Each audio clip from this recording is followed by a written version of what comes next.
மாண்புமிகு கழக பொதுச் செயலாளர் புரட்சி தமிழர் எடப்பாடியார் அவர்கள் தனது தளத்தில் பதிவு ஒன்றை போட்டுள்ளார். இதோ, ஸ்டாலின் மாடல் திமுக ஆட்சியில் பெண்களுக்கு துளியும் பாதுகாப்பு இல்லை என்பது எவராலும் மறுக்க முடியாத உண்மை. சிறுமி முதல் மூதாட்டி வரை பாலியல் வன்கொடுமையால் பெண்கள் பாதிக்கப்படுவதும், அரசு பள்ளி முதல் ஓடும் ரயில் வரை பெண்களுக்கு எங்கேயுமே பாதுகாப்பு இல்லை என்பது வேதனைக்குரியது. யார் அந்த சார் என்ற கேள்விக்கு இன்று வரை இதுவரை பதில் இல்லை.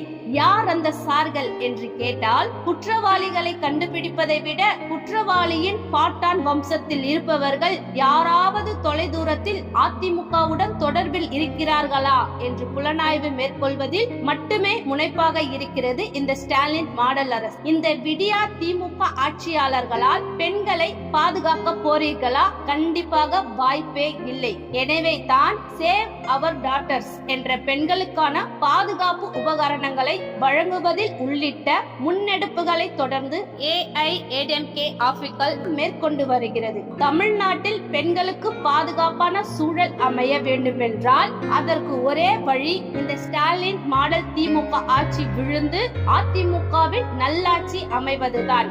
இதனை வலியுறுத்தும் வகையில் எனது அதிகாரப்பூர்வமான X பக்கத்தின் என் பெயருடன் Say Yes to Women Safety AIADMK என்ற வாசகத்தை இணைத்துள்ளேன். இதுவரை நாம் நடத்தி வந்த No to Drugs, Say No to DMK என்ற போதைப் பொருள் புழக்கத்திற்கு எதிரான போராட்டத்துடன் பெண்கள் பாதுகாப்பை உறுதி செய்வதற்கான போராட்டமும் தொடரும். வெற்றி பெறும்.